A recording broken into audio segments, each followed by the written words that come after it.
la clase. Bueno, como sabrán, buenos días, buenos días.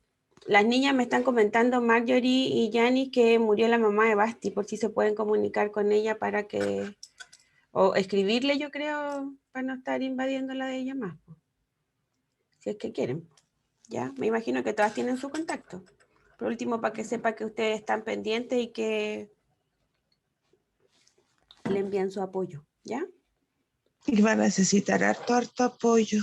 Sí, pues, sí, pues. No está muy bien la Basti. No, pues imagínense la situación. Por eso, chiquillos, si pueden comunicarse con ella, escríbanle.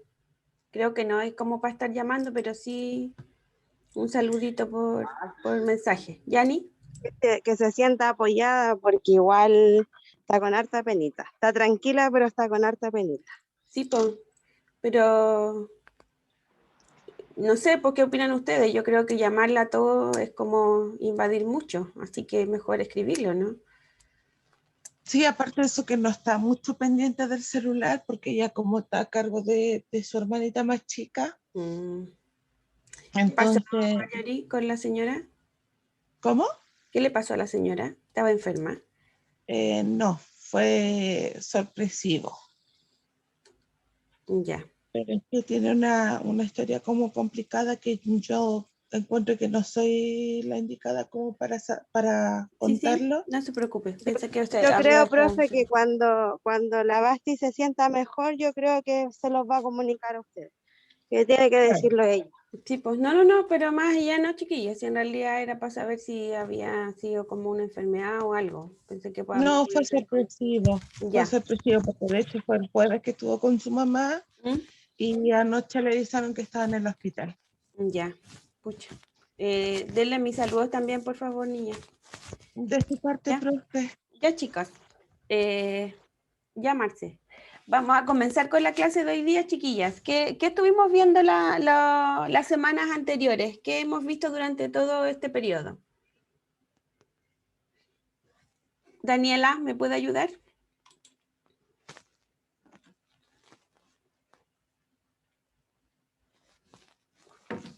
¿O alguien que pueda encender el micrófono, por favor?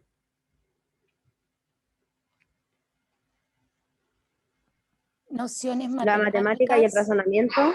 Vimos nociones matemática y razonamiento, efectivamente. Marce, ¿y para qué edad nosotros trabajamos durante este periodo? ¿Entre qué edades trabajamos? ¿Cómo, profe, perdón? ¿Para niños de qué edad confeccionamos actividades y material? ¿De todas las edades? Hasta los... No sé, profe, no me acuerdo. ¿Quién puede responder la pregunta? Gracias, Marce. Al nivel de transición. Para nivel de transición, es justamente, partimos desde toda la prebásica hasta 5 años, 11 meses. Hoy día, chiquillos, vamos a empezar a conversar sobre, profe, estoy con una clase, bueno, gracias, Daniela. Voy a empezar a compartir pantalla para que podamos revisar el material que tenemos preparado para hoy. Yanis, ¿me puede ayudar, por favor, con la lectura del PPT? Profe me dijo a mí, yo voy en la micro, profe. Estoy pendiente. Ya, ok. Disculpe. Ya, a ver. Vamos entonces con... Pucha, no las veo a todo equipo.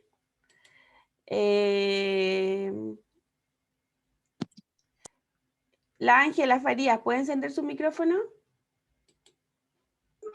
Sí, profe. Ya, vamos.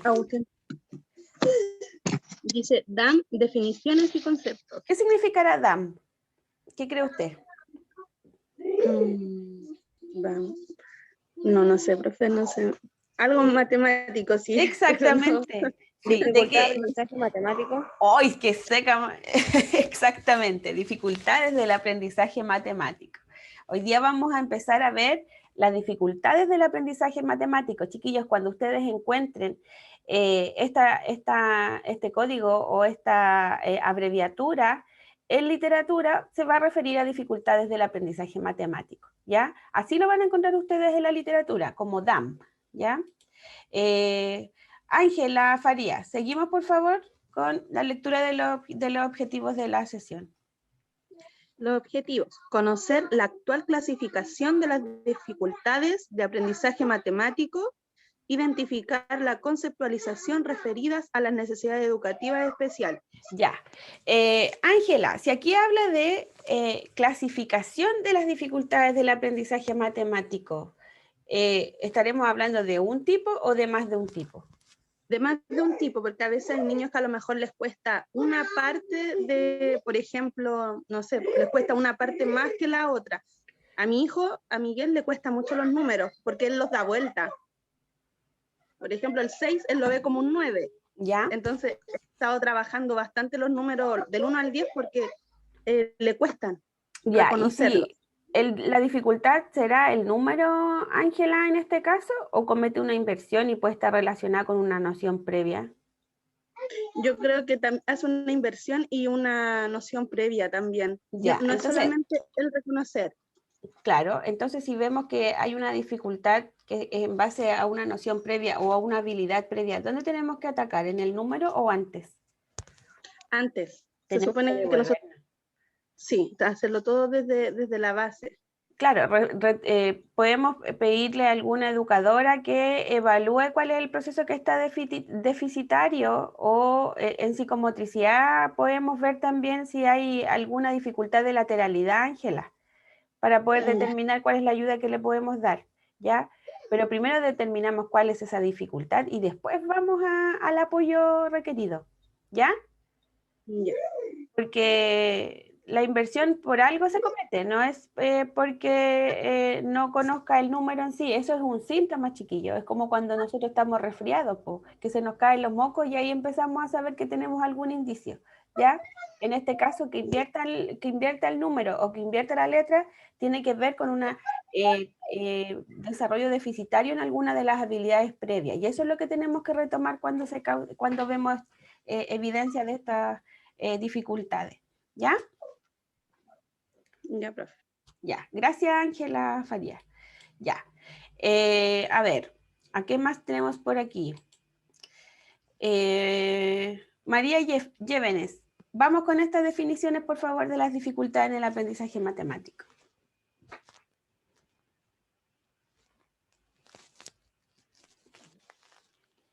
Las dificultades en el aprendizaje de las matemáticas no son debidas a una única causa o único tipo de dificultad. Existen diferentes factores que pueden dar lugar a diferentes dificultades en el aprendizaje de las matemáticas. Ya, ¿cuáles cree usted, María, que pueden ser esos factores que puedan causar estas dificultades? Como lo que decía usted recién, tener problemas con la lateralidad, con las nociones del espacio, no comprender o asociar cantidad a número. Por ejemplo, ¿cierto? O sea, primero tenemos que determinar cuáles son estos factores, pero si se fijan, no hay una única causa, ni tampoco solo un tipo de dificultad. Entonces, ¿qué deberíamos hacer, María, para poder establecer una estrategia de apoyo? Identificar la causa. ¿Ya? ¿Y después? Y luego crear una estrategia de apoyo. O sea, si hay problemas de lateralidad, hacer actividades con ese objetivo, comprender la lateralidad. Si es de alto bajo, hacer realizar actividades con ese concepto, arriba, abajo. Pero primero identificar qué es lo que le cuesta. Ya. Esto, por ejemplo, nosotros tenemos números chiquillos que tienen una guatita arriba y otros tienen una guatita abajo, si lo vemos por forma, ¿cierto? ¿Qué número pueden presentar confusión e inversión por grafía similar? El 9 con el 6. El 9 con el 6. ¿Qué más? El 5 con el 2. ¿Ya? ¿Cuál más? El 7, que lo pueden hacer como espejo o como 1. Exacto. Y chiquillos, piensen ustedes en la relación que puede haber esto con la escritura de las letras, con los grafemas de las letras. El otro que confunden mucho es el 3 con la E. Exacto. Alguien más también lo dijo, ¿cierto? La Marjorie y alguien más mencionó. El 3 con la E. Ya, entonces, ¿dónde nos vamos a focalizar, chiquillos, si tenemos este tipo de inversiones o sustituciones o confusiones? Recuerden que estos son errores específicos, ¿ya? Pero no nos podemos quedar en esto que lo invierte y reforzar el signo, tenemos que ir a la base. En este caso tendríamos que ir a la noción previa, ¿ya? ¿Qué otro tipo de errores? Por ejemplo, en las letras también se cometen por estos errores específicos en lateralidad o orientación espacial. En la D con la B. En la D con la B, ¿cuál más? Son 4 de estos símbolos en la escritura que presentan dificultades, chiquillas. En la P también. Mi En hija la me P. invertía la P con la Q. Exacto. El mismo tipo de inversión, chiquillas. El mismo tipo de error específico que se comete tanto en escritura de letras como en escritura de símbolos matemáticos. Tiene que ver con estas inversiones, con estas sustituciones, ¿ya? Pero les insisto, esto es un síntoma. La Y causa, por, dígame, y por sonido me confunden la Q con la C. ya. Y ahí, ¿será qué tipo de noción tendremos que reforzar si es por sonido? Lo vimos en TEL, acuérdense. ¿Qué tipo de discriminación? El fonético. La Angélica lo dijo, la Angélica le leí los labios, miren, ya estoy, como las veo como mimos de repente, ya estoy aprendiendo a leer los labios. Discriminación auditiva, específicamente es discriminación auditiva, ¿ya? La Ángel lo dijo. Ya, seguimos leyendo, María, por favor. Veamos cuáles son las dificultades de aprendizaje de las matemáticas más comunes en la educación. Gracias, María. Chiquillas, ahora vamos a empezar a ver, miren, antes nosotros, en educación se hablaba de conceptos que tenían que ver con dificultades matemáticas. Yo no sé si ustedes alguna vez escucharon hablar de la discalculia. Sí, que desordenaban los números, los daban vuelta. Por ser, cuando yo le decía a mi hijo 132, él escribía 231. Ya. ¿Y acalculia? ¿Alguna vez lo escucharon? El concepto de discalculia es más común, pero la calculia también se utilizaba mucho y se atribuía a estos desórdenes que tienen que ver con el aprendizaje de las matemáticas o las dificultades de las matemáticas. Pero ahora, viendo la concepción que tiene el desarrollo del aprendizaje matemático, del pensamiento lógico, se establecen las dificultades en el aprendizaje matemático, porque yo puede que tenga alguna alteración en algún momento de este aprendizaje, pero no durante todo el trayecto escolar, ¿ya? No es algo que se mantiene, es algo que es una situación o condición que con los estímulos adecuados yo tengo que poder resolver cuando soy estudiante. Pero también recuerden que esto, una de las causas también, y que no está contenido acá, son factores emocionales de base. ¿Se acuerdan cuando habíamos hablado, habíamos conversado sobre los factores emocionales de base en las dificultades del aprendizaje matemático? Chicos. Sí, profe, la frustración era uno de esos, ¿o no? Exacto. ¿Y quién estaba a la base de esa dificultad? ¿El estudiante? ¿Quién era el causante principalmente? ¿Se acuerdan? Yo pienso que debe ser el padre, los papás. En El este caso, adulto. el adulto, el que enseña, ¿ya? Recuerden que si yo como docente tomo una decisión pedagógica que no permita al estudiante aprender un proceso o desarrollar un aprendizaje, tiene que ver con que yo no estoy cautelando que sean las condiciones que este estudiante necesita para poder aprender, ¿ya? Por lo tanto, yo me hago cargo de eso y cambio mi proceder, ¿ya? Esta definición, chiquillas, la primera definición o la primera relación que se hace es de las dificultades de las matemáticas relacionadas con el desarrollo cognitivo, ¿ya?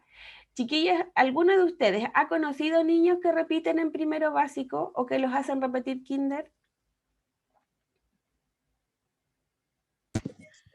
Yo, profesora, primero Todavía no básico. sabía leer. Primero básico. Yo repetí kinder. Ya, y kinder. ¿Y qué dicen los docentes cuando los niños no pueden ir, cuando son pequeños y no pueden ascender a un curso superior?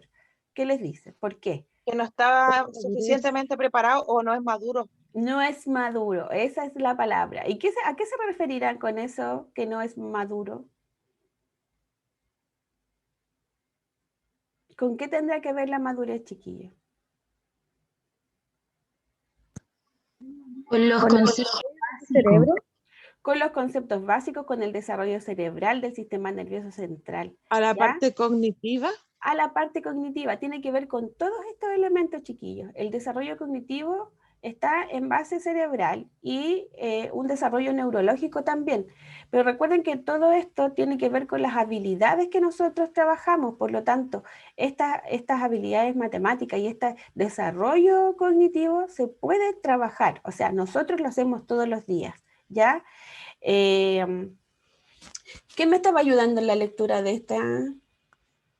Perdón. No había asignado a nadie Ya. todavía. ¿Quiere profe. leer usted, Marjorie, por favor? Sí, sí puedo. Ya, vamos. Dificultades relacionadas con el proceso de desarrollo cognitivo. El aprendizaje de las matemáticas está estrechamente ligado al desarrollo cognitivo para que puedan aprenderse ciertos conceptos matemáticos.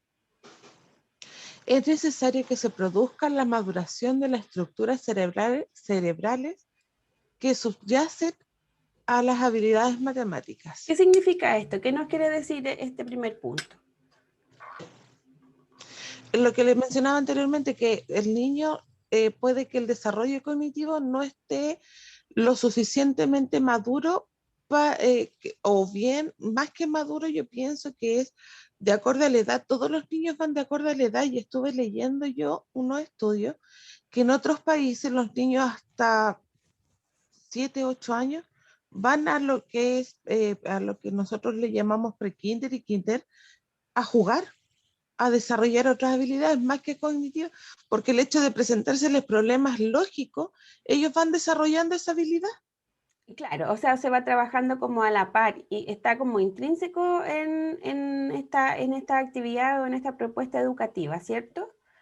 Y efectivamente, pues, tiene que ver con las metodologías que proponga cada gobierno, en este caso, en lo que tiene que ver con currículum, con cómo se van a trabajar las habilidades matemáticas, ¿ya?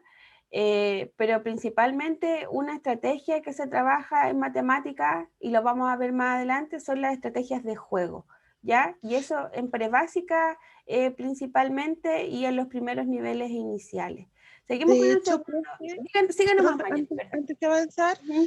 yo me di cuenta en el trabajo que hicimos esta semana, el de los objetivos de aprendizaje, porque habían algunas cosas que no me quedaban claras y puse a investigar, y en las bases curriculares de educación parvularia, propiamente tal no tocaban la habilidad matemática. Eran habilidades que uno decía, pero esto no tiene nada que ver con matemática y lo están poniendo en este objetivo. Pero, Por ejemplo, leer un cuento. ¿Y por qué leer un cuento va a tener lógica con matemáticas? ¿y cuál era la Entonces, lógica? Por ejemplo, que el niño razone, que el niño que el niño razone. busque la respuesta. Eso es razonamiento lógico. Y si lo vemos también por el lado, no sé, pues de que un cuento, por lo general, cuando nosotros trabajamos comprensión lectora, lo que buscamos es que los niños, por ejemplo, puedan establecer una serie, ¿cierto? Exacto. Establecer Entonces, un orden, identificar elementos principales. ¿Y eso es solo lectura? no, que el niño tiene que razonar y no tiene que ver con los números. No, pues. Tiene que ver con este desarrollo del pensamiento. Cuando nosotros trabajamos todas estas nociones previas, no estamos trabajando números. Lo que estamos haciendo es la preparación para el número. Y por eso se le da ahora tanta relevancia, chiquillas, en la educación prebásica al razonamiento lógico. Por eso nosotros esperamos que este razonamiento lógico ni siquiera está relacionado con que puedan resolver operaciones, tiene que ver con que puedan resolver problemas. Y los problemas no siempre van a estar relacionados a una asociación numérica, ¿ya? El pensamiento, uno anda por la vida así, en base a los números, en base a algoritmos, en base a procesamiento, si se fijan, pero no tiene que ver con que solamente preparemos para eso. O sea, recuerden, el pensamiento reflexivo que a mí me permite ir y volver, es como para poder determinar cuál es la distancia más corta si voy apurado. O sea, eso ya es razonamiento lógico, eso ya es inducir, eso ya es deducir. O sea, tiene que ver con todas estas formalidades que tiene la enseñanza de las matemáticas. Seguimos, Marjorie, por favor. El pensamiento matemático es un pensamiento que poco a poco se va desarrollando a lo largo del proceso evolutivo. Hasta que no se haya alcanzado la madurez necesaria, no podrán alcanzar ciertos aprendizajes. Aunque existen hitos de desarrollo generales, cada niño y niña sigue su propio ritmo. A veces las dificultades de aprendizaje de las matemáticas pueden estar ocasionadas porque todavía necesitan madurar y alcanzar desarrollo pertinente. Gracias, Marjorie. Ángela Casanova, ¿qué quiere decir este segundo punto que leyó la Marjorie?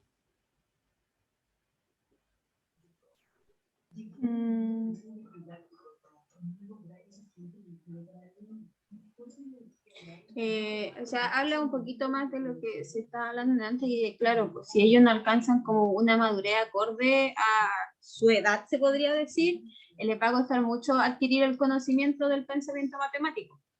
Entonces, claro que eso se tiene que ir trabajando para que vayan superando las dificultades de lo que es matemática y puedan adquirir el conocimiento necesario, pero esto es como una parte de mucho trabajo, sobre todo en estos tiempos de pandemia. Claro, pero relacionándolo con lo que hemos trabajado nosotros, es un trabajo que se va desarrollando en un proceso evolutivo largo, ¿cierto? Nosotros Sí. pasamos desde los 3 años hasta los 5 años, 11 meses, o sea, no estamos hablando de una unidad de trabajo escolar, estamos hablando de años de trabajo. Todo va a ir en etapas para que logre el conocimiento que necesita, pero todo va partiendo desde una base y se va a ir como acrecentando de a poco. Ya, les voy a plantear una situación, gracias Ángela, para todos en general. Que nosotros estamos trabajando desde un punto de vista pedagógico, las nociones previas y el aprendizaje de base matemático, ¿cierto? ¿Por qué creen ustedes que se considera ahora esencial, primordial y súper importante que los niños asistan a educación prebásica?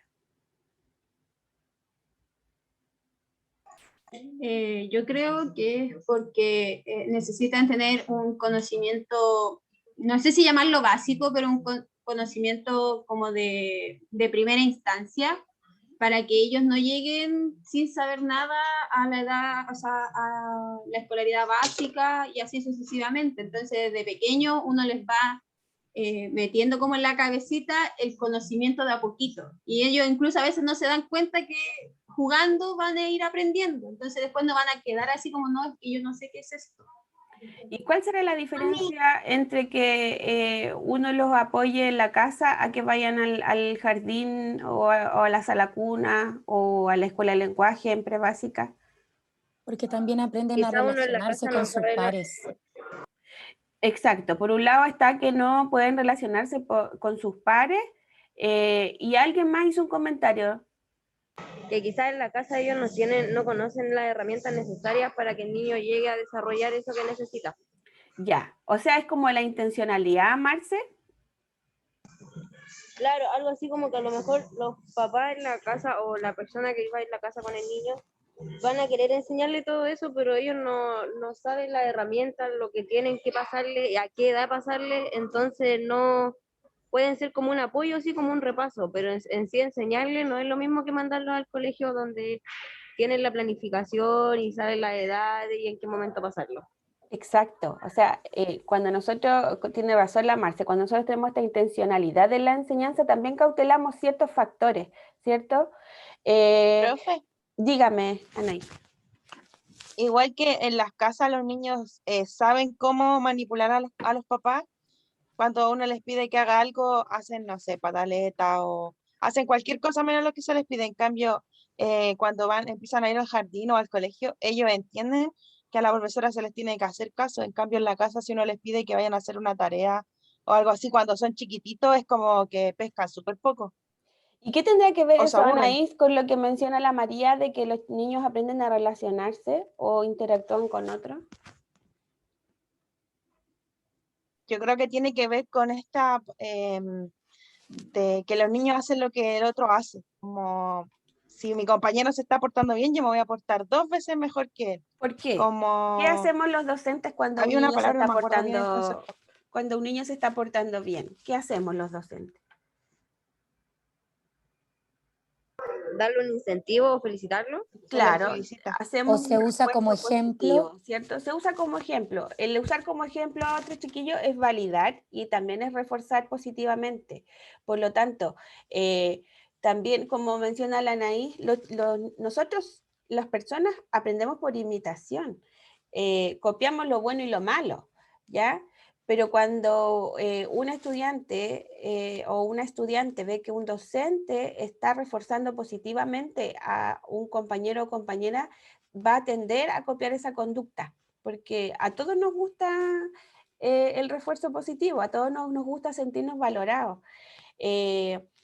Porque, Marce, ¿qué siente usted cuando los docentes le toman por ejemplo, su intervención y siguen con la idea que usted señaló? O sea, eso igual te hace sentir bien porque tú te das cuenta que estás aprendiendo y que te ocupan de ejemplo, entonces igual o sea, por lo menos no sé, a mí cuando yo respondía en clase me decían no, que bien y seguían hablando de eso, era que al final yo sí entendía del tema y me hacía sentir bien, pues entonces mis compañeros igual después iban comparando y todo eso. Claro. ¿Y qué pasa cuando uno manifiesta o los demás se dan cuenta que uno entiende el tema? ¿Qué pasa con el grupo? ¿A quién le preguntan? Hace igual, porque a veces como manejan el mismo vocabulario es más fácil entenderlo o está esa barrera de que es parecido a mí, entonces Ujú, me va a ver claro. como un igual y me va a explicar mejor. Exacto, o sea, yo me acerco a mis pares y veo si hay un par, es la interacción, es lo mismo que que explica Vygotsky, chiquillo. Esta interacción y este encontrarse con un par que tal vez puede saber un poquito más en alguna asignatura, pero puede que yo en otra asignatura entienda y también le pueda explicar. Entonces nos retroalimentamos y intercambiamos información, ¿ya? Marjorie.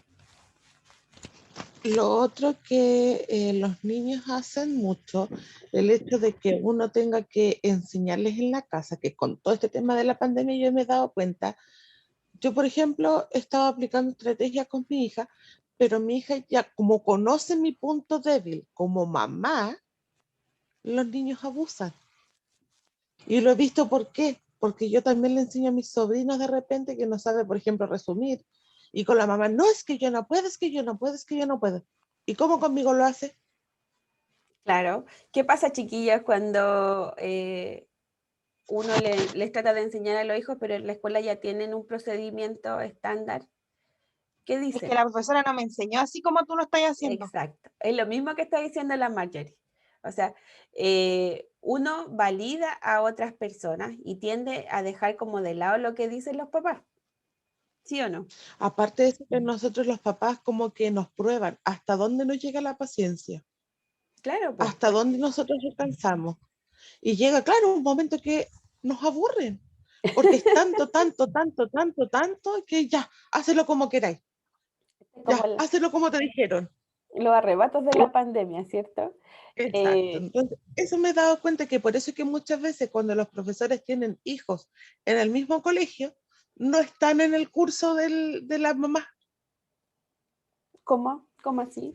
Por ejemplo, yo tuve varios compañeros que sus mamás eran profesoras. Y cuando nosotros no hacían caso, cuando nosotros no hacían clase, a mis compañeros les daban esos arrebatos como de casa, de mamá. Ujú. Entonces yo le decía, ya, voy a pedir que me cambien de curso porque no quiero que hacerte clases más a ti.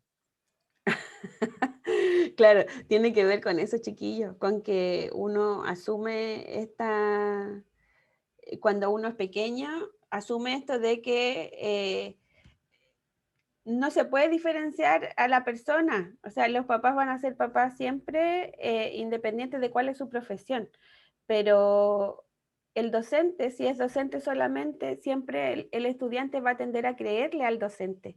Por eso mismo, chiquillas, que uno no puede cometer errores conceptuales, como cuando yo les digo lo de la ortografía, cuando uno, por ejemplo, en matemáticas, chiquillas, es súper común. Yo creo que el error más común es cuando uno habla de, confunde en los conceptos de figuras geométricas y cuerpos geométricos.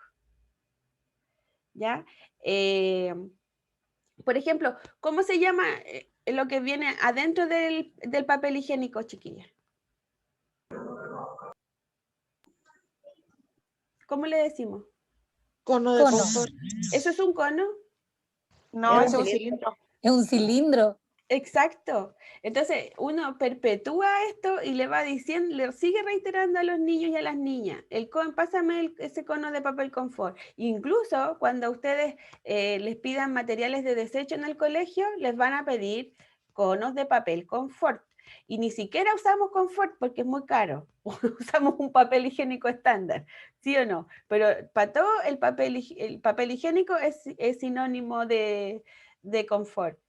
Y la toalla absorbente es sinónimo de nova. Y esos son errores conceptuales que uno les va transfiriendo a los estudiantes, pero uno de los más característicos es el cono del papel confort. Ahora no lo van a olvidar nunca, le apuesto. Eso es un cilindro, no es un cono. Un ejemplo de cono, ¿dónde nosotros usamos conos, chiquillas? Cuando comemos esos helados de conito. Exacto, cuando tomamos helado, cuando nos ponen los gorros de cumpleaños, esos son conos, ¿ya? El cono de la vergüenza que usan los perros, las mascotas. Pero referirnos, si se fijan acá también, chiquillas, dice que a veces las dificultades de aprendizaje de las matemáticas pueden estar ocasionadas porque todavía necesitan madurar y alcanzar el desarrollo pertinente. A ver, ¿quiénes principalmente son o somos los que nos tenemos que fijar en esto, en que les falta madurar? ¿Cuándo nos daremos cuenta que les falta madurar? Un papá o una mamá o un adulto responsable en la casa, si tiene al niño solo, no conoce más niños, ¿se puede dar cuenta de que le falta madurar? No, no creo. ¿Por qué? No, porque no va a tener un Porque no, referente. No hay eso. referentes. En cambio, nosotros que somos docentes o educadores o educadoras, ¿será más fácil poder determinar cuando a un niño le faltan hitos de desarrollo? ¿Por Sí, qué? porque se hace la comparación en el aula de lo que logra uno y lo que no logra el otro. Y utilizando esa palabra, María, la comparación, gracias a qué desarrollo de qué componente nuestro podemos establecer esa comparación.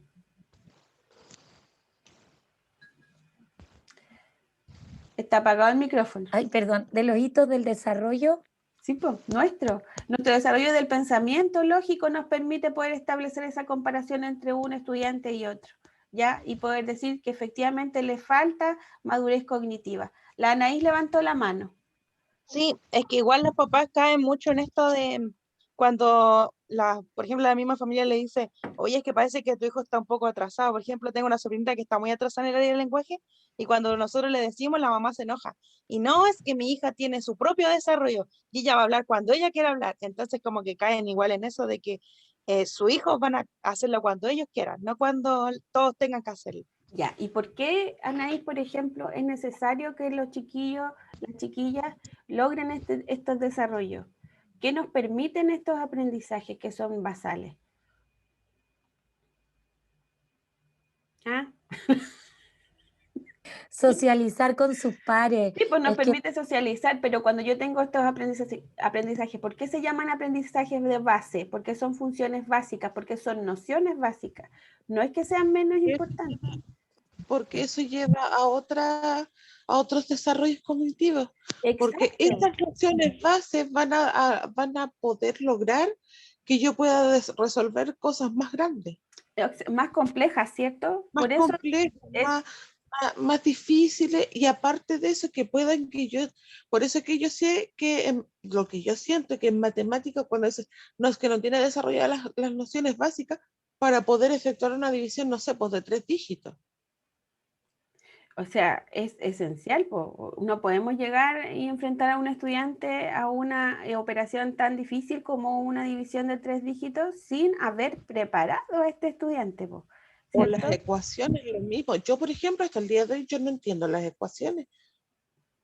Pero Y no las logro entender, y eso y es porque a lo mejor me faltó algo, pues. sí, pero eso es responsabilidad de la Marjorie. ¿De quién es la No, fue culpa del profesor porque le tenía miedo. Ya, pero eso ni siquiera es solamente de un docente. Por eso ahora se está cambiando el currículum. Por eso, miren, ¿se acuerdan que hace un rato usted misma mencionó de que usted revisa las bases de educación parvularia y no me habla de matemática? Me habla de una preparación para la vida, ¿ya? Sí. El currículum tiene que propender a esos chiquillos, a que nosotros apliquemos este currículum, adecuemos lo que haya que adecuar, pero también considerar estas posibilidades que tienen las matemáticas o estas posibilidades que tenemos las personas que, a ver, Piaget nos dice que nosotros tenemos estándares de desarrollo y que tenemos hitos de desarrollo, pero eso también nos permite a nosotros poder establecer de que si yo no estoy dentro de estos hitos, necesito más apoyo especializado. No es como que voy a esperar hasta que esté maduro. No es como que le voy a dar el tiempo a que esté maduro. ¿Qué tengo que hacer? Si veo que me falta madurar, si veo que al niño o a la niña le falta llegar a este desarrollo pertinente. Yo pienso que es intervenir y darle las guías correspondientes para que vaya desarrollándose. Justamente. Estimularlo. O sea, estimular. No se trata de entregar la guía, estimular. No se trata de dejar pasar el tiempo. No se trata de que en algún momento va a madurar. Si yo tengo estos hitos y espero, por ejemplo, que logre desarrollar sus nociones básicas y todavía ya tiene 7 años, todavía no desarrolla, no sé, seriación y clasificación, eso es un indicador de algo. Eso me está diciendo que efectivamente le falta madurar, pero ya tiene 7 años. O sea, hay algo que yo tengo que hacer, hay alguna decisión que tengo que tomar, ¿ya? Como para las antenas algo está pasando. Exacto. O sea, no me puedo quedar con que en algún momento lo va a hacer solo. Ángela. Profe, eso es lo que está pasando ahora en tema pandemia con los niños entre primero y tercero básico, que matemáticas saben como lo extremadamente básico, y en lectura hasta tercero básico hay niños que no saben leer porque no tienen esa madurez al interactuar y al que lo estén apoyando, porque claro, tema de educación online, uno tiene que estar encima de ellos para que ellos logren entender un poco, pero mucho o estudiamos o trabajamos o tenemos que hacer las cosas de la casa, entonces no alcanzan como adquirir el conocimiento que debería ser. Claro, no se logra profundizar en este caso, Ángela, pero efectivamente, la condición actual, cuando nosotros estamos en sala con niños chiquillas, ¿por qué creen ustedes que es necesario que haya más de un adulto que enseña en la sala? Para poder abarcar más, para poder atender de una manera más óptima las necesidades de cada uno, porque si no una profesora se vuelve un poco mono con tantos niños levantándole la mano, me ayuda, me dirige. Claro, pero ¿por qué levantan la mano los niños, chiquillas? ¿Ah? Porque Respetando el turno.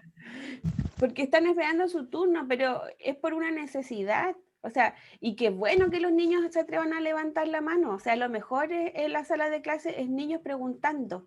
¿Por qué creen ustedes que es bueno que los niños pregunten? De partida, ¿qué interacción hay entre el docente y el niño que le permite preguntar? Isabela. Sí, yo la semana pasada me tocó estar, no, fue en otra semana, que yo justo tenía que presentar en su clase y además estaba con la clase de mi sobrino.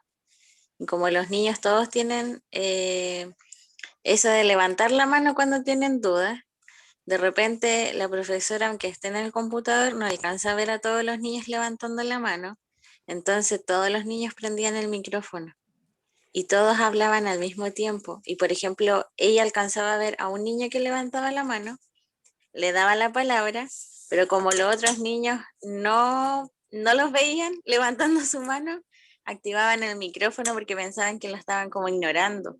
Ya, pero La profesora estaba ahí como muy presionada tratando de explicarles que ella no alcanzaba a ver todas las manos, pero que iba como buscando, pero no Isabela, alcanzaba a verlo. Entonces, sí, como no le daba la palabra en el minuto, el niño como que se desesperaba por claro, se contestar siente porque desmotivado, sabía. ¿cierto? O sea, Sí. pierden un poco este interés pero si lo llevamos a la sala y si yo le dijera a Isabela que eso es muy bonito, ¿me creería usted? Sí, sí, Porque, porque cuando yo era chica, yo nunca levantaba la mano. ¿ya? Siempre sentía como vergüenza de levantar la mano porque pensaba que quizás me iban a decir, ¿cómo no vas a saber esto? No sé, como que iban a cuestionar el hecho de yo no saber. Y después Exacto. aprendí a levantar la mano, a que preguntar no era malo, que nadie te iba a molestar, que incluso a veces le servía a otros que tenían dudas. Y era mejor así levantar la mano. Ya, pues, ¿y qué nos dice eso de la docente Isabela? Que todos los niños quieran preguntar. Ese preguntar también tiene que ver con participar, pues, con no tener miedo, con no tener, con hacerse cuestionamientos también, ¿ya? ¿Qué nos dice Claro, eso es que de la la docente? docente le entrega la confianza al niño para que él se sienta en confianza de poder levantar la mano, de que no es algo malo, que si tú no sabes algo, no importa, puedes preguntar. Yo hago Exacto. eso, trato de hacer eso con mi sobrino, pero como decían mis compañeras delante, es difícil cuando uno como familiar le enseña al niño a cuando una persona extraña, no sé, una profesora le enseña. Claro, pero nos tenemos que fijar, chiquillos, sí, súper buena la intervención de Isabela. Gracias, Isabela. Esto a lo mejor uno lo ve como un caos de las clases, efectivamente, y sí, po, las profes también, los profesores en general, como que están súper estresados con la situación, tiene que ver con esto, con que uno no le puede dar respuesta a todos los niños. No es como trabajar con ustedes que eh, nos damos a entender fácil, pero sí, pues los niños también tienen que ver con sus frustraciones, con su necesidad de atención. Recuerden que los niños, por lo general, cuando están trabajando en el aula de clase, tienen esta necesidad de sentir que lo están haciendo bien, ¿ya? Entonces, es muy fácil en la sala cuando la profe o el profe o los educadores están haciendo monitoreo y pasar por los lugares de trabajo y observar si estamos realizando bien las tareas. Pero así en una situación virtual es muy distinto. Pero aprender también, pues chiquillos, ustedes también están teniendo la posibilidad de los que tienen hijos y los acompañan en las clases, de ver cómo los docentes trabajan, cómo explican, ¿ya? Marjorie. Eso mismo le iba a decir, que por ejemplo a mi hija no me permiten estar con él, es decir, no es que no me permitan, pero en la reunión lo primero que nos dijo, yo prefiero que los niños estén solos conmigo a que estén con un adulto al lado, porque se distraen. Y esa ansiedad más se los come, como necesitan esa atención, porque mi hija eso también la desesperaba. Mamá, es que la tía no me toma en cuenta. Mamá, es que la tía no me pesca. Mamá, es que la tía no me toma, no me tiene mala, parece. Llegó hasta un momento de decirme eso.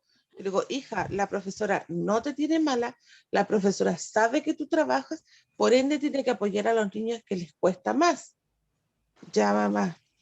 Ahí Y tenemos otro punto también, pues Marjorie, que en la sala siempre van a haber niños que pueden hacer andamiaje y a otros que les va a costar más. Entonces, imagínense todas las vertientes que uno tiene que abordar en esta ahí iba yo. situación. Entonces yo me imagino que todas estas cosas que pasan con los niños a través de la pantalla en una sala de clase debe ser, por eso es que siempre tiene que haber hasta por lo menos cuarto básico un asistente de sala o un asistente de aula, como se llama. Porque yo, por ejemplo, que tía, ya terminé, que tía ya no entiendo, que tía esto, y la profesora tampoco se da, por lo menos en la sala que estaba yo, no se daba el trabajo de andar uno por uno, porque en ese rato que los niños trabajaban, ella aprovechaba de hacer el libro. Entonces la que ejemplo, estaba como porque mono era yo. hay, claro que hay hartas situaciones que se tienen que cautelar en la sala de clases, po, ¿ya? Gracias, Sí, Marjorie. Pero sí, Marjorie. no, que eso, que a los niños sí, realmente hay unos que les cuesta más que otros, y eso es uno de los que está pendiente, de los que les cuesta más. Bueno, yo igual trataba de pasar por las mesitas de los niños cuando no les costaba. Ah, sí, para darle por último una afirmación de lo que estaban haciendo, de ser positivo. Sí, está bien, pero tienes que mejorar en esto, tienes que mejorar en esto otro. Derechamente a lo que les costaba más, estar ahí como, ya pues hácelo, ya pues escribe, ya pues incentivándolo. Claro, o sea, esta retroalimentación inmediata que uno puede dar en el monitoreo en sala nunca va a ser igual que lo que se puede dar a través de la pantalla, pues chiquillos. O sea, yo creo que yo creo que la virtualidad va a seguir siendo una forma, aunque salgamos de la pandemia. No sé, pues yo creo que hay procesos que se pueden regular siguiendo la virtualidad. Por ejemplo, en educación especial nosotros tenemos muchos estudiantes que son crónicos y que se pierden casi todo el invierno por estas enfermedades crónicas respiratorias que podrían seguir virtualmente si tuviesen las condiciones, ¿ya? Pero hay que mejorar muchas cosas. Ya, chiquillos, aquí hemos visto entonces que hay dificultades de las matemáticas que están relacionadas con procesos del desarrollo cognitivo, o sea, con la madurez, que las habilidades matemáticas de base no están bien cimentadas. A veces el desarrollo cognitivo el desarrollo cognitivo tiene mucho de base en la estimulación, como mencionaron algunas compañeras, tiene que ver con que los hitos del desarrollo general no se han afianzado, pero también considerar de que no vamos a esperar el tiempo que sea necesario. Nosotros lo que tenemos que hacer es dar los estímulos adecuados, apoyar en este proceso. No vamos a dejar al estudiante solo. Los niños no van a madurar por sí mismos en cuanto al desarrollo cognitivo. Hay que entregar las herramientas y los apoyos necesarios, ¿ya? Si nos vamos a las dificultades que están relacionadas con las bases matemáticas, perdón, con el desarrollo cognitivo, vamos a encontrar dificultades en el cálculo mental, en el razonamiento lógico matemático y en habilidades cognitivas. Nosotros vimos que en el razonamiento lógico matemático teníamos todas estas habilidades que trabajamos anteriormente, ¿ya? Cuando hablamos de cálculo matemático, nosotros también, ¿se acuerdan cuando yo les dije, ahora en el último cuadernillo que estamos trabajando ahora de desarrollo del pensamiento lógico? Si yo a ustedes les digo, chiquillas, piensen en esta situación, imagínense esta situación. Juanito tiene 3 manzanas y Pedro le regala 2 más. ¿Cuántas manzanas tiene en total? ¿Qué se imaginan? ¿En qué piensan? ¿Qué visualizan ustedes?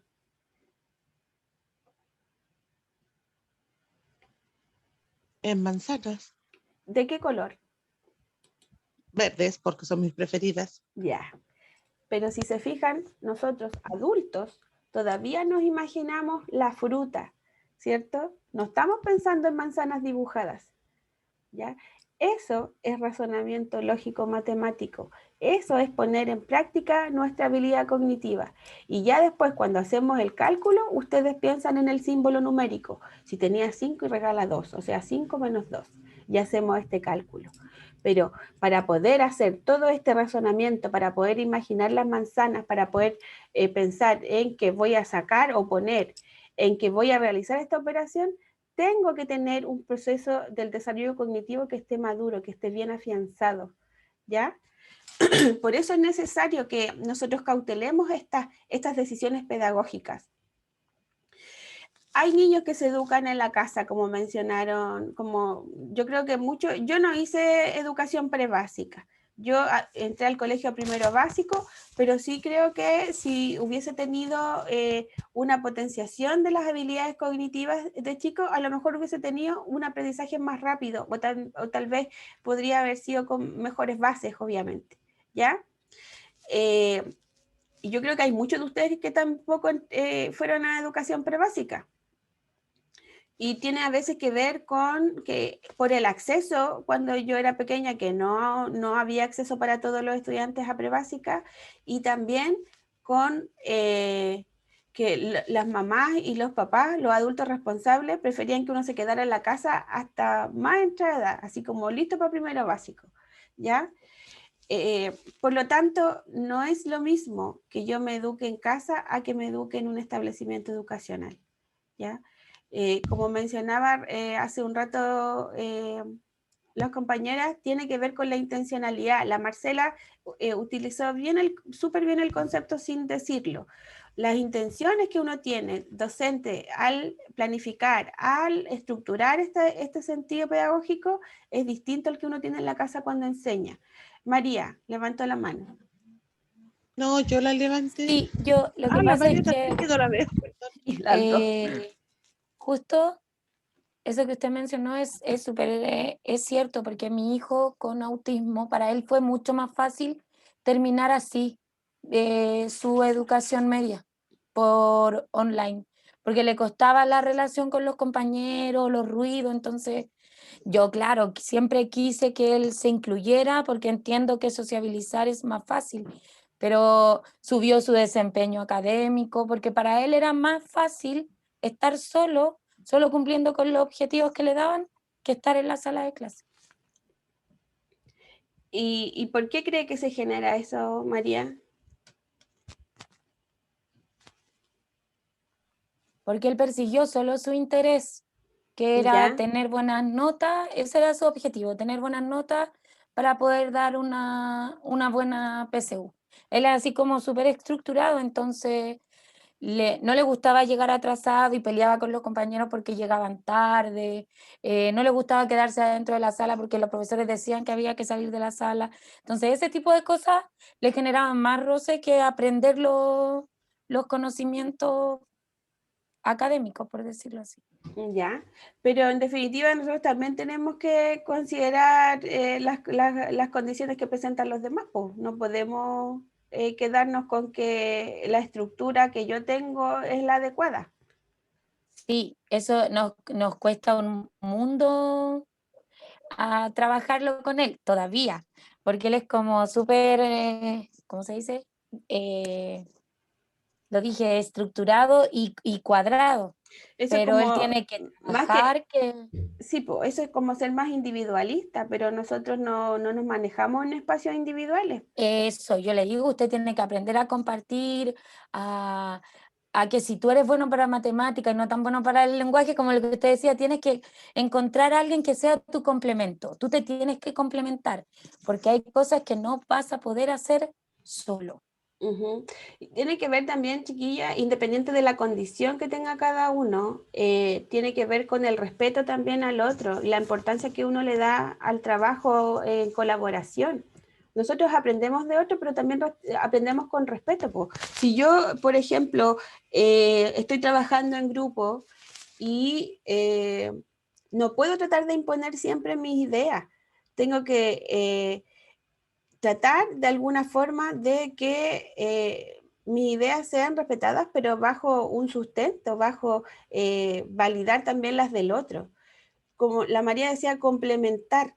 O sea, sí, de eso se trata, de que yo complemento mis ideas con las de otro, pero también respeto, ¿ya? Marjorie. No, más que nada era que el hecho de que nosotros, porque yo también fue de la época de que no era obligación ir en pre-kinder y kinder, hace un tiempo atrás nomás que ya es obligación, pero era por un tema de que había un adulto que estaba con nosotros.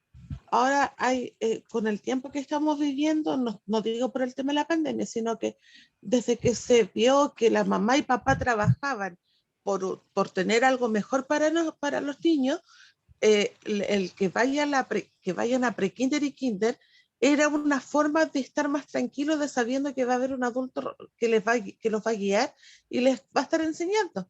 Ya, Pero antes Marjorie, pero a ver, nosotros lo vemos como una necesidad ahora que los niños vayan a la escuela, ¿cierto? Para poder trabajar. Si lo vemos en el contexto pandemia, es como, ¿cuándo van a volver a clase? Porque yo no he podido trabajar, Exacto, ¿cierto? Entonces, exacto. si ahora, supongamos, saquémonos de esta idea de que son estudiantes, que están aprendiendo y que ustedes ya manejan base pedagógica. ¿Solo es el cuidado de los chiquillos, la escuela? De hecho, yo antes que empezara la pandemia, en el año 2019, nuestra escuela se fue a paro. Estuvimos meses en paro y nosotros recibíamos reclamos de los apoderados que cuándo se iba a volver al colegio, porque ellos necesitaban que sus hijos volvieran a la escuela para poder trabajar tranquilos. Entonces, al final, la escuela es una guardería y no es un lugar donde van a aprender los chicos. Claro, o sea, se ve como la escuela, como efectivamente como la guardería, y los educadores somos los cuidadores. Exacto. Pero yo creo que si más gente supiera lo que está a la base del aprendizaje, se podrían dar cuenta de que la escuela no es un lugar de tránsito. La escuela es un lugar de formación. Por eso también la importancia de que nosotros como educadores reconozcamos esto y veamos al otro como sujeto de derecho, al otro como un ser que va a aprender y que va a aprender desde que yo lo respeto y que lo amo, no como que es un castigo ir a la escuela, ¿ya? Por eso que los chicos aborrecen la escuela, pues. ¿Por qué, Mayori? Por el hecho de que ellos lo ven como que tienen que estar obligadamente ahí, no que van a aprender o que van a desarrollar actividades que les van a servir de forma positiva. Y también no es por desmerecer el trabajo de los profesores, pero muchos profesores dan ese, ¿cómo se dice cuando yo proyecto? Esa sensación hacia los chicos porque, no me sirves, te fuiste para afuera. No prestas atención, te fuiste para afuera. Claro. En vez de cautivar al chico, y una de esas veces que me tocó estar en patio, yo le dije, pero ¿por qué tú pasas afuera? Porque no me motiva, porque no me gusta, porque me aburro. Claro, o sea, siempre va a haber una respuesta, chiquillos. Pero, Marjorie, ¿qué dicen los papás por lo general cuando tratan de motivar a los niños a ir a la escuela? O cuando recién están ingresando los niños a la escuela. ¿Qué vas a tener? ¿Qué le dicen el primer día? Que se divierta. Claro, que vas a conocer amigos, pero habrá muchos papás que le dicen a los niños, vamos a la escuela para que puedas aprender. No, vamos a la escuela porque es tu obligación. Porque es tu obligación, porque lo vas a pasar bien, porque vas a tener amigos, porque vas a jugar, porque vas a comer colación. Pero el aprendizaje, chiquillo, siempre queda... A las 3, yo siempre le digo, cuando las iba a dejar al colegio, páselo bien y que tengas un día feliz. Claro, pero a la base de eso, también ahí debe estar implícito que tengas un buen aprendizaje. No lo olviden, chiquillas, porque, o sea, la motivación más importante que nosotros podemos entregar es que los niños quieran ir a la escuela a aprender, ¿ya? Y a pasarlo bien, no a sufrir. Claro, pero es que este aprender también está relacionado con mi motivación personal, ese pasarlo bien. Yo también, si yo le transfiero a los hijos o a la hija de que la escuela es un lugar que tiene que congregar todas estas situaciones de pasarlo bien, pero también de aprender, los chicos se motivan, ¿ya? Sí, María. es que a mí me gustó mucho una directora que llegó al colegio en el que yo estuve, porque nos hizo hacer, nosotros entrábamos antes las asistentes y nos hizo hacer una portada de castillo en el colegio y con globos así coloridos que era como bienvenido al paraíso del saber. Y eso yo entendí, pero ¿por qué? Y claro, porque desde ahí muchos papás, claro, le decían a las niñas, pórtate bien, no pelees, pero casi ninguno le decía lo que usted dijo, aprende mucho. No, entonces ella nos decía que sepan que aquí lo primero que sí las vamos a cuidar, sí las vamos a proteger, sí a lo mejor se van a quedar hasta que llegue el papá del trabajo, pero lo primero es que aquí van a venir a aprender. Sí, o sea, es esencial que nosotros como educadores seamos conscientes de eso. Nuestra función, entre muchas otras cosas, es lo principal es que los chiquillos aprendan. Po. La forma en que nosotros lleguemos a ese aprendizaje va a ser indistinto a lo que los papás quieran. Pero, o sea, la forma que nosotros adoptemos y que decidamos tiene que ver con las características de nuestro estudiante, con nuestras características personales también. Hay muchos docentes, chiquillas, sobre todo no sé, pues de mi edad, que cuando yo di la prueba de aptitud académica, o mayores también, uno ingresaba por puntaje a la universidad y pedagogía era una de las carreras que uno requería menos puntaje, por lo tanto los profes ingresaban a estudiar pedagogía porque no lograban tener puntaje para otra carrera. Y que no tenían esta necesidad de vocación hacia la carrera o hacia los estudiantes, y eso se nota, pues, eso se nota, y lo van a notar. Pero también ahora hay profes que ingresan y después pierden el cariño hacia la carrera y hacia la profesión, y que empiezan a perder el gusto de enseñar. Y somos personas, pues, y eso es inevitable. Pero si ustedes decidieron hacerlo, ojalá que nunca pierdan las convicciones de por qué lo decidieron hacer. ¿Ya? Eso. Recuerden que primero está el educar y pensar a quién vamos a educar. Ya.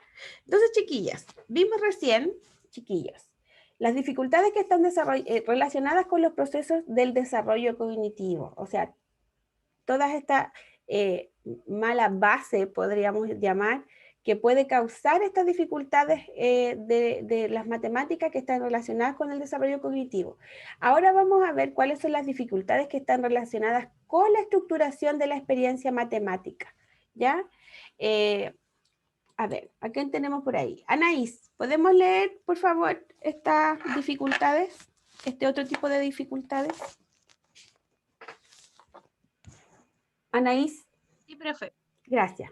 Los aprendizajes matemáticos, aquí estoy, ¿me escucha? Es que Sí, tengo sí, mal el escucho. internet, no sé si me escucha. No, sí se escucha. Ya. Los aprendizajes matemáticos construyen un aprendizaje secuencial y progresivo, es decir, unos aprendizajes se van a apoyar de otros. Cuando aparecen dificultades que no se solucionan bien y quedan conceptos por aprender o competencias matemáticas por desarrollar, van a dificultar los aprendizajes posteriores. En este caso, las dificultades de aprendizaje de las matemáticas surgen como consecuencias de una deficiencia en los aprendizajes previos. Ya. ¿Se relaciona esto con lo que estábamos hablando, Anaís? Sí. ¿Por qué? Porque cuando, por ejemplo, un niño se pasa de una etapa a otra y no queda claro si él en esa etapa pudo lograr todo lo que se necesita para pasar a la otra, el niño después le va a costar mucho. Ya. Y eso igual puede afectar en su autoestima. Por ejemplo, ¿cierto? Fijémonos en el primer punto. Dice, los aprendizajes matemáticos constituyen un aprendizaje secuencial y progresivo. Después dice, es decir, unos aprendizajes se van apoyando en otros. ¿Qué quiere decir esto, Anaís? ¿Qué quiere decir que se va partiendo desde lo más puntual, desde lo más pequeño, para ir hasta lo más complejo quizás. Exacto, pero esto más pequeño, ¿será menos importante que lo más complejo? Yo creo que es lo más importante, como por ejemplo aprenderse los números. Por ejemplo, y antes de los números, ¿qué aprendemos antes de los números, chiquillos? Hablar, a escribir. Todo lo que tiene que ver con matemática, ¿qué es lo que hemos visto nosotras, Anaí? Lo que va antes de los números. A contar, a establecer cuantificación, a seriar, a clasificar. O sea, tenemos todos estos aprendizajes que son de base para los aprendizajes más complejos, como dice la Anaí. El aprendizaje matemático, chiquillos, es secuencial y progresivo porque tiene que ver con este orden, tiene que ver con esta secuencia, con estos valores que se van incorporando. Por ejemplo, nosotros vamos a enseñar las habilidades de base, que son los aprendizajes en donde los demás aprendizajes más complejos se van a ir apoyando, donde vamos cimentando el aprendizaje matemático, ¿ya? Es una secuencia y es progresivo porque se va poniendo cada vez más complejo. Por ejemplo, yo primero, antes de enseñar las decenas, ¿qué tengo que enseñar, chiquillos? La unidad. Las unidades, justamente, y cuando ya saben las unidades paso a las decenas, y cuando saben las decenas, ¿a qué me voy, las Marce? A las centenas. Si se fijan, aquí yo voy incorporando, en esta secuencia voy incorporando progresión y voy incorporando complejidad, ¿ya? Cuando los niños y las niñas tienen dificultad en esta estructuración matemática, se va a ver reflejado en estos elementos. Por ejemplo, que van a tener dificultad en operaciones. ¿Cuáles son las 4 operaciones básicas, chiquillas? Suma, resta, división y multiplicación. Exacto. O sea, yo, si no logro que esta estructura del aprendizaje matemático se desarrolle de manera secuencial y progresiva, los estudiantes van a tener dificultad en comprender las operatorias, pero también comprender estas estructuras operacionales. ¿Qué tenemos que considerar, por ejemplo, cuando hacemos una suma, chiquillos? ¿Cómo le enseñamos a los niños a hacer una suma? A que la unidad va con la unidad, la decena va con la decena y la centena va con la centena. Exacto, no puede ser de otra forma. No puedo sumar una unidad con una centena y una centena con una centena. Perdón, una decena con una centena. ¿Ya? Profe, ¿y esto va solamente por un tema de orden? ¿En qué sentido? Tiene que ver algo. Sí, porque por ejemplo la mía me escribe los números súper desordenados para hacer una suma. Yo digo que no, porque no, así no va a lograr realizar la suma. Entonces tiene que ir la unidad con la unidad, la decena con la decena, la centena con la centena. Y no, y después me vuelve a hacer de nuevo el mismo desorden en los números. Pero Ya. eso tiene que ver con un tema de orden de hacia atrás también. ¿O de ¿O es por organización espacial será? eso la que iba? Ya. Cuando nosotros trabajamos organización espacial, aprendemos lo que es arriba, lo que es abajo, lo que es a un lado y lo que es a otro, ¿cierto? Porque esto nos dificulta esta estructuración operacional, pero también nos complica en lo que es el encolumnamiento, que es esencial, por ejemplo, para realizar operatorias matemáticas, ¿ya? Tenemos que saber que nosotros siempre en esta columna van a estar las unidades, en esta las decenas y en esta las centenas, y que primero voy a partir por esta columna y voy a seguir por las otras, ¿ya? De hecho, Siempre, ahora yo chiquillos, lo que opté, profe, fue por dividirle con rojo. Tengo la unidad. Las decenas son azules y las centenas son verdes. esas son claves visuales que se pueden utilizar y que se han utilizado siempre. Por eso los abacos son de colores, ¿cierto? Son fantásticos los abacos. Claro, pero los abacos tienen esa noción de que nosotros tengamos una clave visual que nos permita a nosotros apoyarnos para poder realizar esta operatoria, ¿ya? Efectivamente, Marjorie, nos tenemos que ir a la base. A lo mejor nosotros todavía no hemos llegado a cómo podemos diagnosticar cuál es la dificultad, pero uno le puede solicitar al educador o a la educadora que aplique una prueba de conocimiento matemático para poder determinar dónde está la dificultad. Hay pruebas de conocimiento matemático que se aplican en distintas edades, o sea, dependiendo de los hitos que se esperan según la edad para cada estudiante, ¿ya? Ya. Así que eso se puede evaluar. Ya, y también otra de las dificultades que encontramos en la estructuración de la competencia matemática tiene que ver con el conocimiento de números y signos, ¿ya?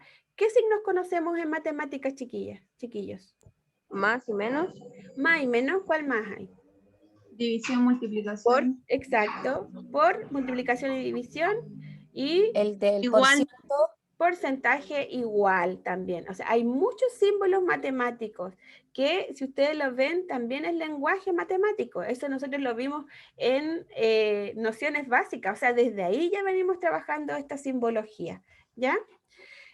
A ver, cuando una de las principales dificultades, chiquillos, en el aprendizaje matemático tiene que ver con las dificultades en la resolución de problemas.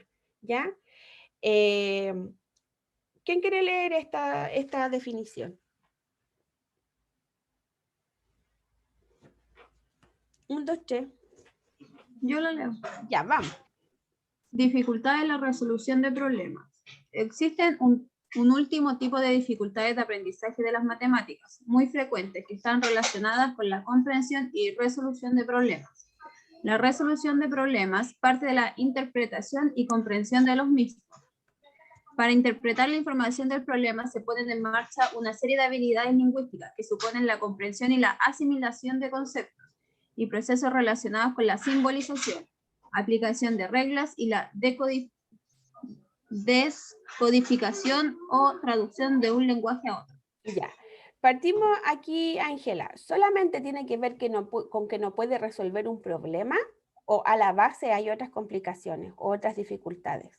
A la base ya hay otras complicaciones, porque ¿Cómo tiene cuáles? que entender el todo. O sea, tiene que primero tener la comprensión lectora del problema. Ya, y Para primero para poder tener esa comprensión lectora, ¿qué tengo que hacer antes? ¿Qué tengo que saber hacer? Si Si el problema es escrito, ¿qué tengo que hacer?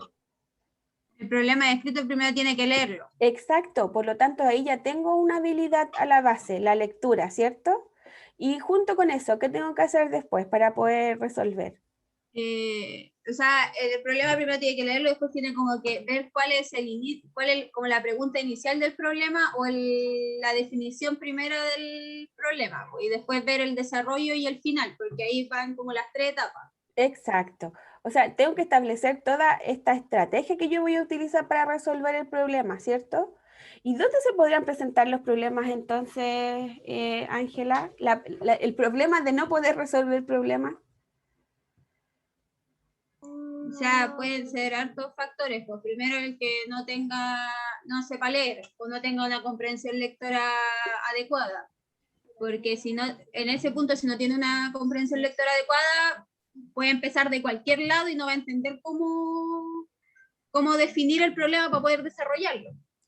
Súper buena respuesta. Nosotros tenemos que tener estas habilidades lingüísticas que van a la base para poder establecer, por ejemplo, ¿qué diablo me están preguntando? No porque el niño vea un símbolo que está entre signos de interrogación, vas a ver que esa es la pregunta, ¿ya? O si también va a depender de cómo esté desarrollada esta pregunta, ¿ya? Cuando los chiquillos tienen dificultades, como mencionaba la Ángela, en resolución de problemas, esto se puede relacionar con la falta de comprensión, con la dificultad para representar, también para saber qué operación tiene que realizar. No así en la ejecución. En ocasiones hay niños que pueden resolver operaciones matemáticas, pero no pueden llegar a la respuesta de un problema porque fallan en la comprensión y en la selección de la operación que tienen que realizar porque no entienden la pregunta. ¿Ya? Ya, chiquillos, fíjense en este cuadrito que está acá. ¿Qué dice? Es como la instrucción para poder resolver un problema bien. Exacto. ¿Y cuál sería esta instrucción, Marcela? Sería así como el paso a paso, que primero tengo que leerlo, después organizar los datos, poner en práctica la operación y después revisar y comprobar que esté bueno. Justamente, o sea, yo primero, y si se fijan acá, nos da instrucciones para poder seguir esta estrategia. Cuando yo hablo de un paso a paso, como dice la Marce, estoy hablando de una estrategia cognitiva. Esto lo podemos tener desarrollado en una guía o se lo podemos explicar al estudiante, pero la idea es que en algún momento esto se automatiza, chiquillos, después se hace de manera cognitiva, intelectual, y no es necesario tener que estarlo escribiendo. Por ejemplo, Marcela, si yo le digo que tengo 4 autitos y me regalan uno, ¿cuántos autitos tengo ahora? O sea, primero analizo la información si tenía 4 y después voy ordenando. Después me dan otro, llego al resultado, que 5 en este fácil, o sea, en este ejemplo no es necesario así como comprobar porque la respuesta es fácil. Ya, pero algo más si fuese un niño pequeño, ¿por qué usted puede hacerlo rápidamente y sin necesidad de anotarlo? Porque yo ya tengo la costumbre, los conocimientos y todo eso. Un ¿Y niño la que está recién habilidad? aprendiendo obviamente va a necesitar estos pasos. Exacto. Como los niños necesitan estos pasos, chiquillos, lo que tenemos que hacer es enseñárselos, ¿ya?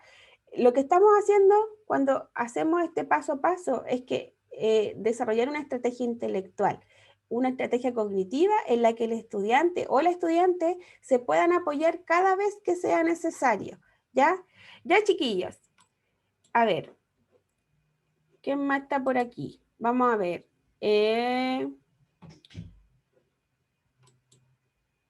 Estoy buscando. Daniela, ¿puede encender su micrófono ahora? ¿O todavía está en clase? Ya. ¿Qué trabajamos hoy? Hoy trabajamos todas las dificultades de las resoluciones de problemas, trabajamos todo lo que eran las dificultades que se presentan en el aprendizaje matemático. ¿Ya? Y al final, ¿qué vimos en la última imagen que analizó la Marce? Los pasos a pasos para resolver los problemas, el analizar, el ver bien la pregunta, en ¿cómo es que se llama esto? En la resolución, en todo lo que debemos nosotros organizar, el realizar las operaciones y el reviso y compruebo. Exactamente. Gracias, Dani. Efectivamente, chicos, como dice la Dani, vimos cuáles son las dificultades del aprendizaje matemático, las DAM, que recuerden que esa va a ser la terminología que ustedes lo encuentren en la literatura, que se pueden relacionar con el desarrollo cognitivo, que se pueden relacionar con la estructuración de las operaciones matemáticas y también resolución de dificultades en la resolución de problemas. Y para esta dificultad de resolución de problemas encontramos una estrategia metodológica que podemos usar cada vez que sea necesario enfrentarse a un problema, que es este paso a paso. ¿Ya? Ya, chicas, el jueves nos vemos, pues. Súper buen trabajo, como siempre. Cuídense mucho y abríguense porque hace frío. Chao, Sevilla. Chao, profesora, que tengan un buen Profe, día. que tenga una muy buena Cuídense semana y mucho. jornada. Gracias. Igual ustedes, chao.